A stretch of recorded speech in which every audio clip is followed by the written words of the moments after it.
بلکہ جب امریکہ افغانستان میں آیا تو یہاں سے بڑے بڑے شیوخ کو اور بڑے بڑے نامی گرامی علماء کو جہاز بھر کر بھیجا گیا اللہ عمر کے پاس.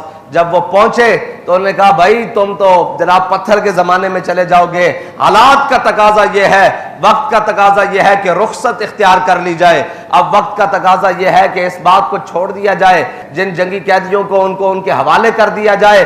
ساری باتیں کہتے ہیں کہ ظہر سے عصر تک اور عصر سے مغرب تک وہ خاموش ہو کر سنتا رہا, دلیلیں دیتے رہے, ساری باتیں کرتے رہے, وہ خاموش ہو کر سنتا رہا. جب آخری بات انہوں نے کہا اب آپ بھی تو کچھ بولیں, جب یہاں کے سارے علماء نے کہا کہ اب آپ بھی تو کچھ بولیں, ہم آپ سے سننا چاہتے ہیں, تو اس نے صرف اتنی بات کی, اس نے کہا تمہاری نظر اسباب پر ہے, میری نظر مسبب پر ہے. انہوں نے کہا اسباب یہ کہتے ہیں اس جنگ میں نہیں اپنے آپ کو ڈالنا چاہیے اور مجھے ساری باتیں جناب مان کر سر جھکا لینا چاہیے. اس نے کہا لیکن جب میں مسبب پر نظر ڈالتا ہوں تو وہ کہتا ہے وَمَن يَتَوَكَّلْ عَلَى اللَّهِ فَهُوَ حَسْبُهُ. اس نے کہا جب میں مسبب کی طرف دیکھتا ہوں تو وہ یہ کہتا ہے کہ وہ بندہ ہے ذرا کھڑا طرح اللہ کو پامردی مومن پہ بھروسہ.